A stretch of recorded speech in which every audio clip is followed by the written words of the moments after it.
We love you. We're going to talk about Nicole Kissinger's voice videotapes that have been released, and many of you have probably gone in to listen to them. Father of Nicole is also heard in the tapes. Uh, these are the questions that the detective asks of her. Like, how long have you known Chris Watts? Since June, but maybe May. But I've seen him before that because he comes into the office, the break room, in the mornings, like about 6 a.m., 7 a.m. But he doesn't come in there every day. I don't see him every day. Well, she knows that one. Uh, can you give me Chris Watts' telephone number? And she's very hesitant to give him the number, and then, or she doesn't know it, or she's deleted stuff from her phone. And anyway, she says, well, you guys have it. You have it anyway. So, why should she give it to them if they have it already? But they want to know if she knows the telephone number. Does she have it? That's all they want to know. Of course, they know she knows it, but they just want it from her. And then, okay, she doesn't know that number off by heart. Well, that's a bit hard to believe, don't you think, guys? She gets asked, is this your only phone? How many phones do you have? And how many phones does Chris have? Chris Watts. What's that number? They're asking for all the phone numbers. And she goes, oh, I'll try to find it yesterday for you guys. I'm not sure, but I can find it. She just goes on like that about the phones and all that. She was asked, when was your first date? And like, where did you go? And she said that, when they started seeing each other, she thought they better not let anybody else know, so she used to go to the park or something. They used to go out so they can be by themselves, you know, and the park was near where she lives. Whenever they went to the park, it was near where she lives. And I think in the video, the tape, she's kind of stated where she lives. So they didn't bleep that out. So, do you know what I mean? They didn't even bleep when she said her phone number. They didn't even bleep that out. So let's hope she's changed her number by today.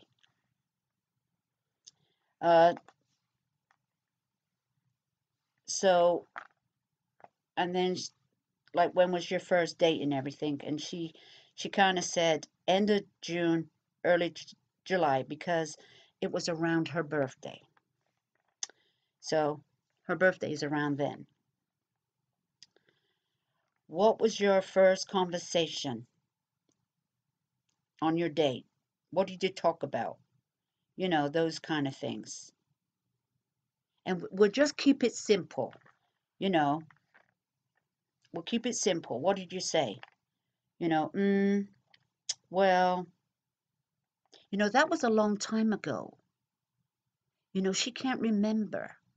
She can't remember way back what they were talking about on their first date.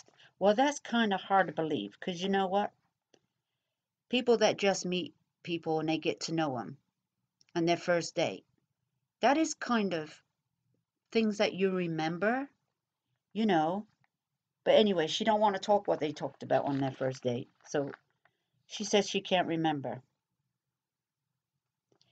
You know, well, let's keep it simple. Did you did Chris talk about family? Did he talk about the home, the kids? Somewhere along them lines. Well, it's so long ago. This is just what she just says. It's so long ago. Well, we had lots of talks.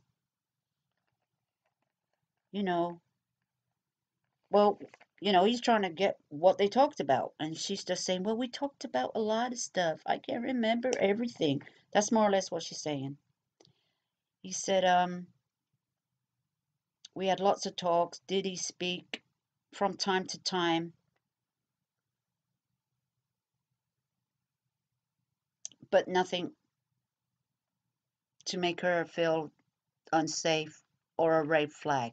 So when he did speak about his kids, not very much though. He didn't talk about his wife and kids. Well, you're not going to. And he did tell her uh, that he sleeps in the basement. Oh yeah, he told her that he sleeps in the basement because he's leaving his wife and he's getting a divorce, you know, talking about all that and the other. She says Chris is reserved around people, quiet, reserved, and then he's an introvert. I'll say on the scale of 4 to 5. He never gets worked up. He's very mellow guy. He doesn't yell, but they did disagree a few times on a few subjects, and I don't know why they disagreed on a few things. He's very open-minded and unique. And I thought, I've never met a guy like that before. Unique. Really? Okay. She's 30 years old or so. And we don't have too much in common, but we find that we did have one thing in common, like fitness and kind of travel. They both wanted to kind of travel. And then they talk about stuff they're interested in, like he's into cars and NASCAR, going to the races and the games, typical man stuff, you know, but I guess he doesn't get to do those things very often. So I guess it's Mr. and Mrs. Yin and Yang. Anyway, and then they talk about the house. I've only been to his home, and that was for a very brief time, twice. And she mentions, July, I think the 4th or something around the area. And she does mention July the 14th. And she says that's the only time that she's ever been there. And she felt very uncomfortable being there. And she just wanted to get out and get in and get out. But, so that's what she says. And she's never met his kids. He never introduced the kids to her, so he didn't bring the kids to his house. And she never see the kids when she went to his house because they weren't there. And anyway, she didn't want to meet the kids. Oh, it's not like I don't like kids. I would have loved to meet his kids, but it's just way too early. It's way too early in the relationship. I don't know nothing about his kids and his wife kind of thing. This is kind of thing she was talking about. That she don't know nothing about him. Really? That's a little different to what we've heard. Yep. Okay then. Um, I went to his house early in the relationship, and that was in the July, I guess, when they started dating. Early in the relationship. When she was talking about she went to the relationship on July the 4th, and then she says something about early in the relationship. Well, that means in June, eh? I don't know. Well, anyway, she said earlier in the relationship. So I don't know what she means by that. And you know, like when she went to the house in July, she sat on the floor. She felt very uncomfortable. She didn't really want to be there.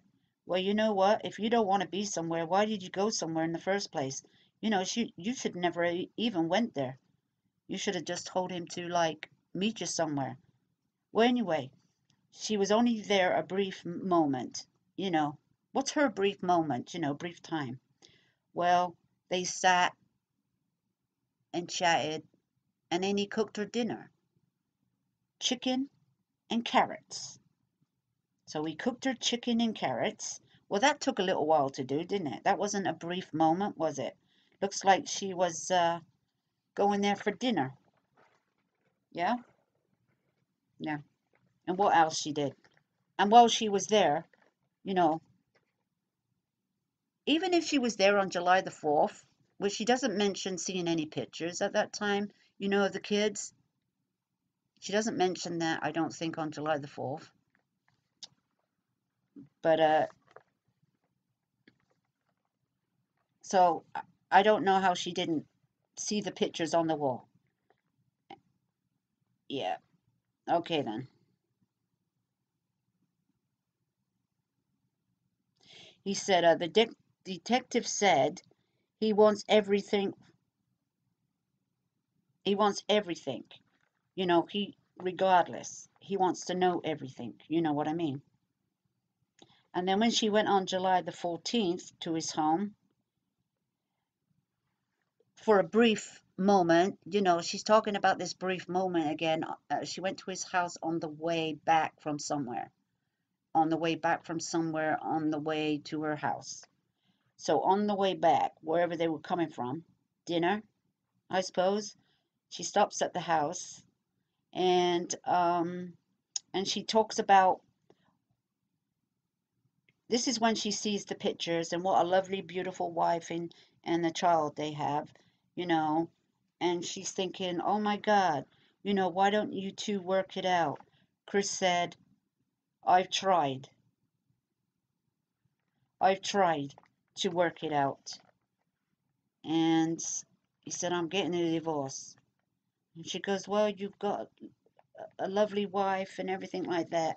So she kind of keeps pushing him to make up with his wife. And then from then on that day, like the 14th of July, she says she's stopped seeing him a little bit as she thought, you know, as she thought that, you know, they should get back together. And she didn't even know if they were sleeping together because Chris said he sleeps in the basement. But you know what? And the reason why he said he sleeps in the basement and still at the home is, you know, because he's not ready to move out yet, but he's getting ready to move out. Do you know what I mean? A typical man lying about their marital status. You know, this girl, I don't know whether she knew or whether she just didn't want to listen. She didn't want to face the facts. Well, she knew all the facts, remember? She'd already knows their life. She knows all about it way before, and we know now, you know, so there's no excuse there. And she states that Chris said that, okay, when I go to, she knew the kids and the wife were in North Carolina for 6 weeks. She knew that. And he said, when I go back to North Carolina, I will talk to Shanann about, you know, making it work or getting back together. Well, that's what she said. He said.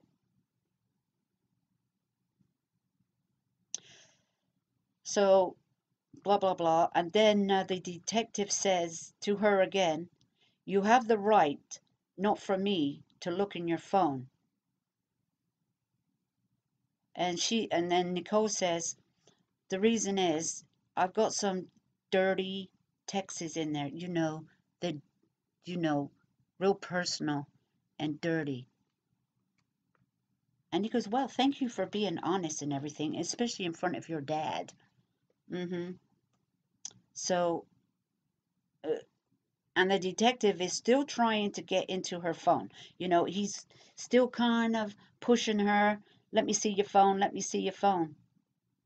So he's saying, I want it. He wants to look into her phone.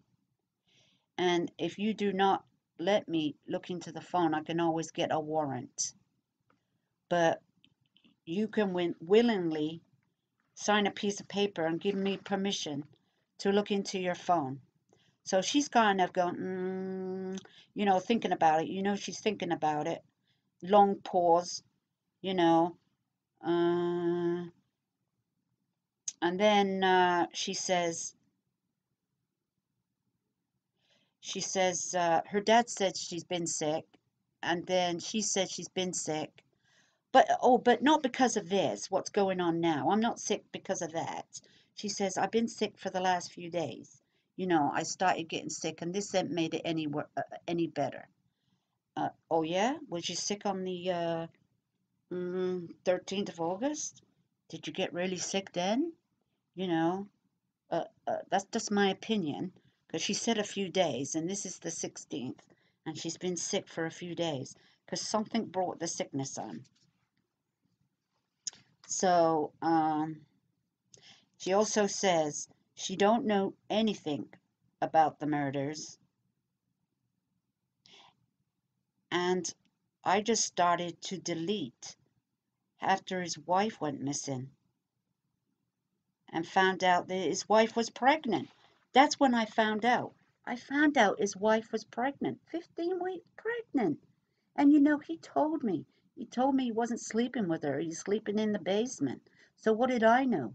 I didn't know he was still sleeping with his wife, you know. So he's like been lying to me. And she says, probably that made her sick, sick to her stomach. Sick to her stomach that she found out his wife was pregnant. But she wasn't sick to her stomach when she knew he was living in the house with her and he was sleeping in the basement. That didn't make her sick, though. Okay? And then she states her phone number. That's when she tells the detective um, what her phone number is. So at this time, she is talking, about their first date, and he's trying to get the her phone away from her so he can look into it with her permission.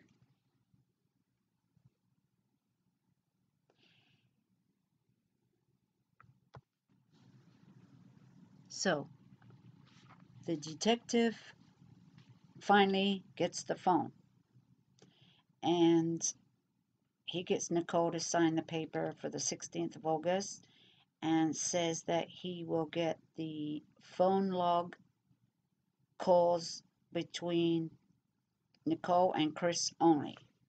So she's signing the paper. Yeah, and then someone's phone keeps a buzzing in there. That's probably Nicole's phone. It won't stop buzzing. Somebody's trying to get a hold of her. Nicole states that she does not have social media like Twitter, Facebook, Instagram, etc., etc. She doesn't have none of that. And the only communication that Chris and her did was texts and calls. I guess they never got on the computer or nothing. It was just texts and calls. Stuff like that. She states, but when the wife went missing, she never, her first thought wasn't like, oh my God, he's gone out and murdered her. No way. She wasn't thinking of that. But she was listening to the TV news, and she was getting information from the news. The next day, the Tuesday, I guess, because He didn't get on the news, did he? The Monday? He got on the news on the Tuesday. So I don't know what she's talking about the Monday. But anyway, he must have called her up. He must have called her up and told her that his wife's missing. But, she see him on the news uh, and saying what he was saying. And that's when she started to cut him off. Man, she can't talk to this man no more. That's probably when she started deleting, I guess. I don't think so, because he'd already talked to her before. But anyway, that's what she says. And then she talks about finding a home for him. She goes, "Oh, not for me, only for Chris, not for me." And then the father talks. He has his little word. He says, "We want to be protected," because they were talking about the phone and all this and the other. And then he says, "We want to be protected from all this." Okay, back in North Carolina. Uh, do you know her name? Chris's wife. Do you know her name and the names of the kids? And she said, "Oh, um," he says, "Say it." She goes, "Oh, it's Shanann." She even gets her name right, Shanann. Because, most of the time, we people on here talking about her, even on the news, can't even get her name right. Sharon, Shanann, Shannon. I mean, none of us can get it right. But she said, "Oh, is it like Shanann?" And apparently, Shanann is kind of her name she made up for her business on Facebook because she wanted to be different. So it really is not her name, is it? You know. But she said it the right way. How funny that is. She don't know nothing about her. She don't know this woman, but she can sure say her name right.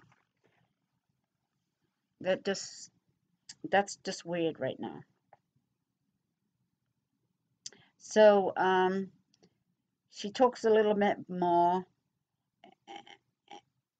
about only talking in text because you know she said when the kids are around and when Shanann's around, you know what I mean, when she came back, that they were only going to be able to talk when he can, you know, talk and text when the kids are sleeping, when he's free, or when he's in the basement all by himself. We can talk then. We can call each other and talk then when he's in the basement, you know, and she she's not used to that. You know, she found that a little weird, seeing somebody and then they only can talk when he's available. You know, he'll call her and let her know when he's available. She can't call him in case, his wife's around, more or less. Do you know what I mean? So anyway, that's what she says. And uh, he asked, has she ever been to his down to the basement? She goes, "Oh yeah, she's been to the basement.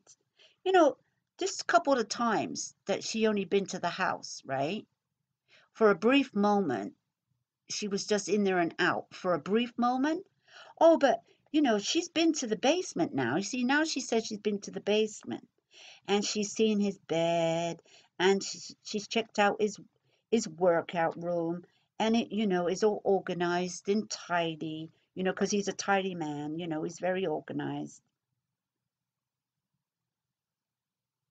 And he talks about how uncomfortable the bed is, and that he told her that when Shannon is not home, he does sleep upstairs. He does sleep upstairs when Shannon is not home. So there comes another lie, doesn't it? First of all, she only was in the house a brief moment, and now she's she's got down to the basement. Oh, wow. Okay. She must have forgot that part, at first. She must have forgot that part. And then she says, uh, that he's going to file for a divorce, because remember when she said that he'd file for a divorce and everything? Because she said he was nearly divorced. She had stated that, before. He was nearly divorced. But now he's been back to North Carolina, and now he's going to tell her he's going to file for the divorce. He's going to do it. So she kind of talking about that. Um, he says, it's not working out. You know, when he talked to Shanann in North Carolina, they had a talk, but it's not working out. It's not going to work out. So, because Shanann don't want it to work out, and and they're going to sell the house because she she's the one that's saying that she don't want the marriage. Well, that's funny because we heard different about that, didn't we? But this is what she's saying he said.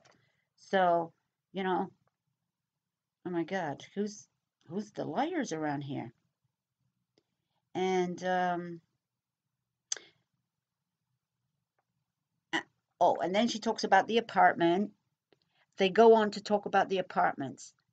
So she's talking about him looking next week.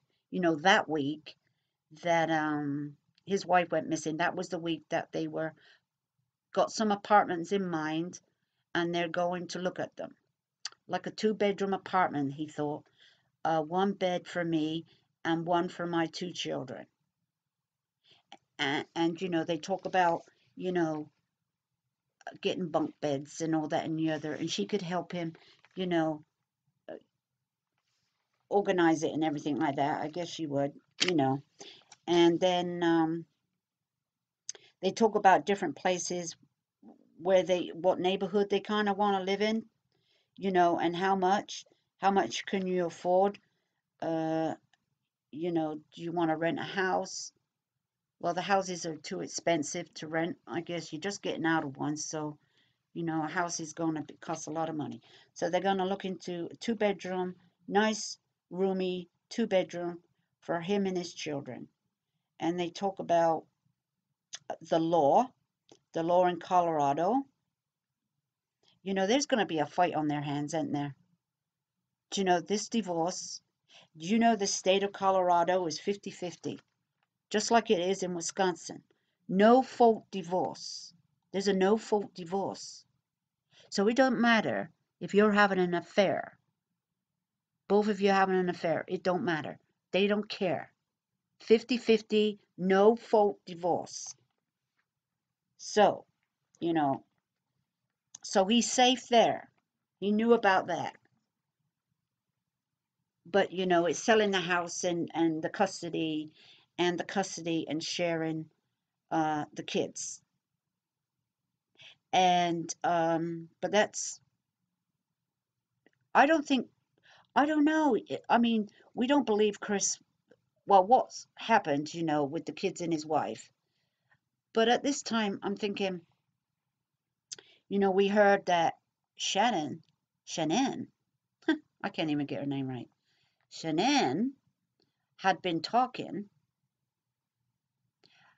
and there was talks about her that she had stated that um, that she wouldn't stay in Colorado.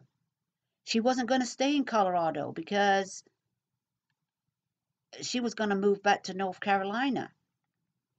She Because she said she couldn't afford to live there and things like that. She, well, you know what, she couldn't afford to live there. Well, you know what, not what she wants, she couldn't afford to live. Maybe she wasn't willing to live in a two-bedroom apartment, a very small two-bedroom apartment.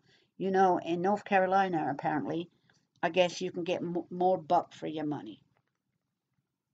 Do you know what I mean? Maybe on that scale. But here comes filing for the divorce and selling the house. And this is all like, this is all becoming triggers here because Chris is thinking he's gonna get to see his kids when he wants, when he wants, and every other weekend, you know, all that and the other, because him and Nicole were talking about, well, you know, when you get your kids on the weekends, you be with your kids, you do the thing. And then when you don't have your kids, then we'll see each other then. You know, that kind of thing. That's what she was saying. So, you know, Chris thinks that he's going to be seeing his kids. That's how she's getting the impression. You know, she's getting the impression that Chris is going to see his kids every other weekend. And, you know, I hope she doesn't live too far away, you know, from them, so it'll make it easier for them to take care of the kids, co-parent, you know, get along for the sake of the kids, you know, give her a break, him have a break. You know, he's thinking on them lines, you know, like most people do, if you can get along that way. But I don't think this was gonna be gonna turn out that way, if you ask me. Well, we know it didn't, but just by what she's saying on here, you know, he really is thinking about the future. So, you know, they're back to the apartments, and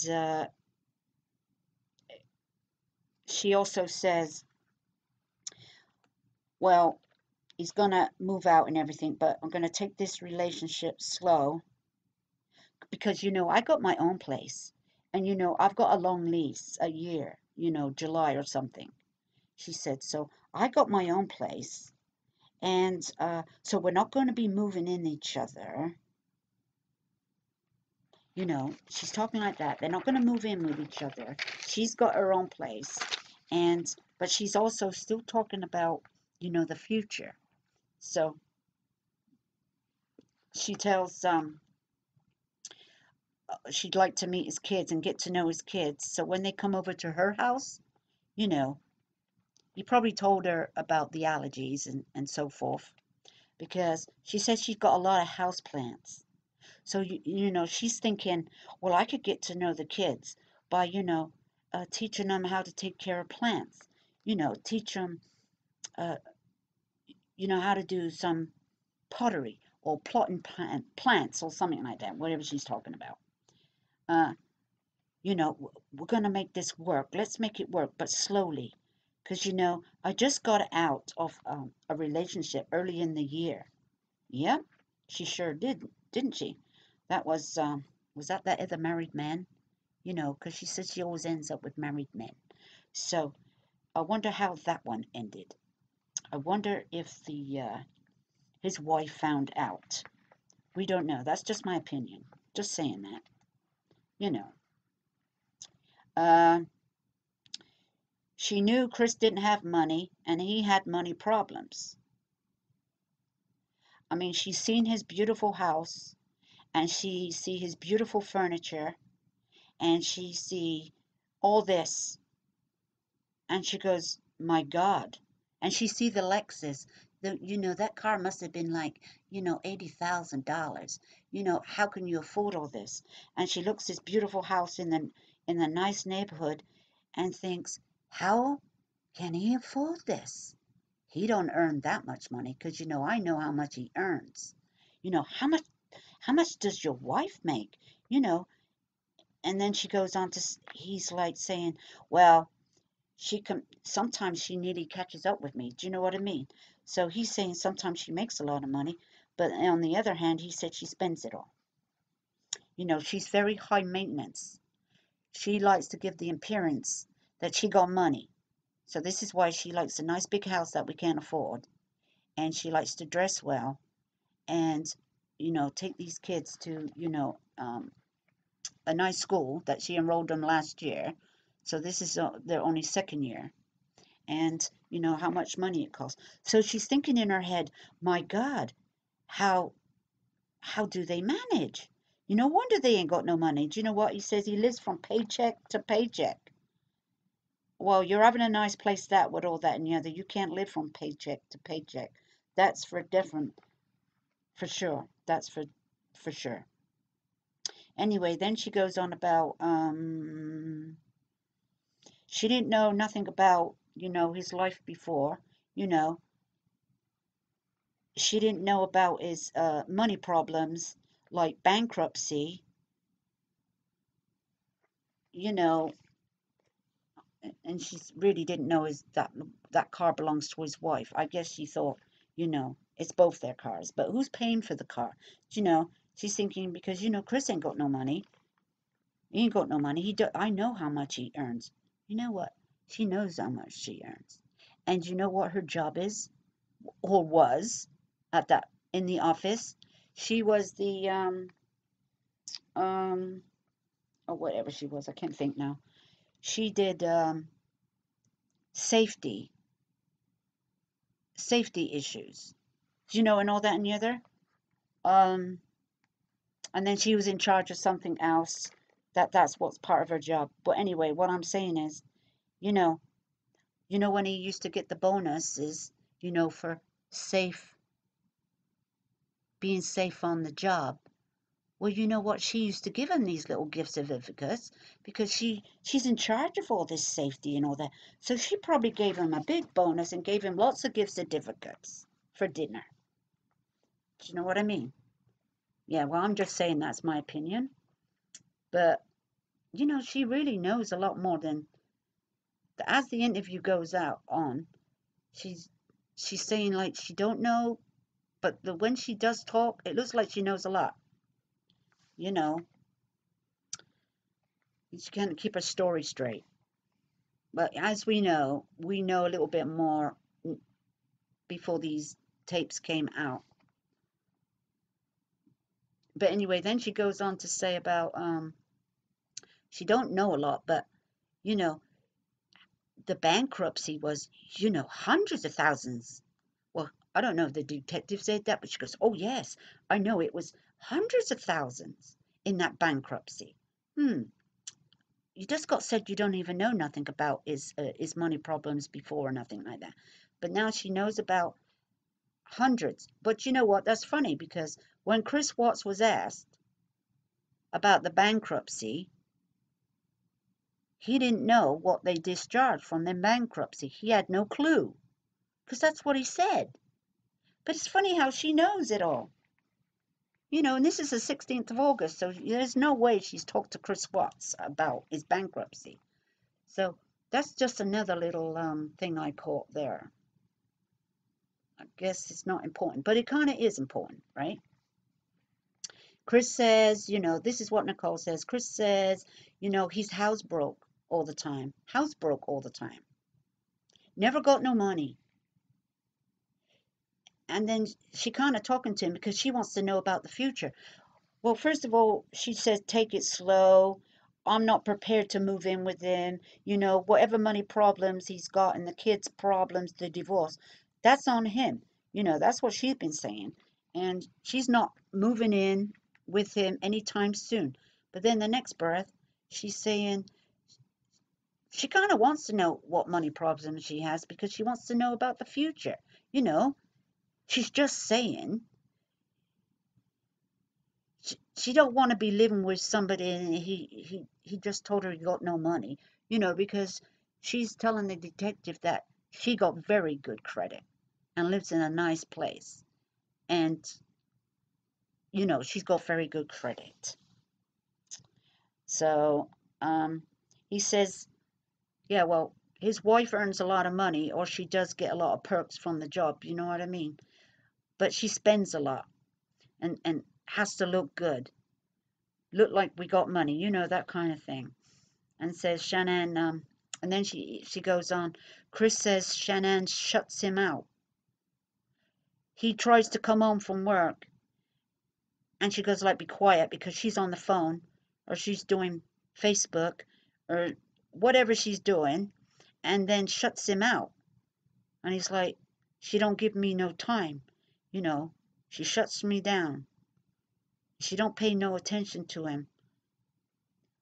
Well, that was kind of what we heard when it, she said, he said, she said, so, You know, that friend, Cassie, that Shanann was talking to, you know what she said to her, don't you? Because we read it. She said Shanann was saying the same about Chris. Chris shuts her out and don't talk. That's why she wanted to talk to him. Open up.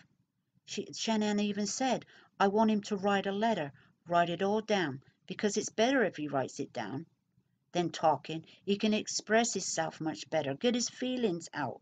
And Shanann said that she wanted him to write a note, a letter, and they were going to set a date. And she put it on her calendar. So, you know, whatever Shannon said, Chris says, whatever Chris says, Shannon says. So, oh my God, do you know what I mean? Maybe Chris is copying the words, copying Shannon's words, what she used to say. You know, the wife is bossy and don't take no notice of him, you know, and stuff like that. So, guys, that's just a little bit of the tapes I've been listening to, but there's more. There's more. So, let's discuss this video. Thank you.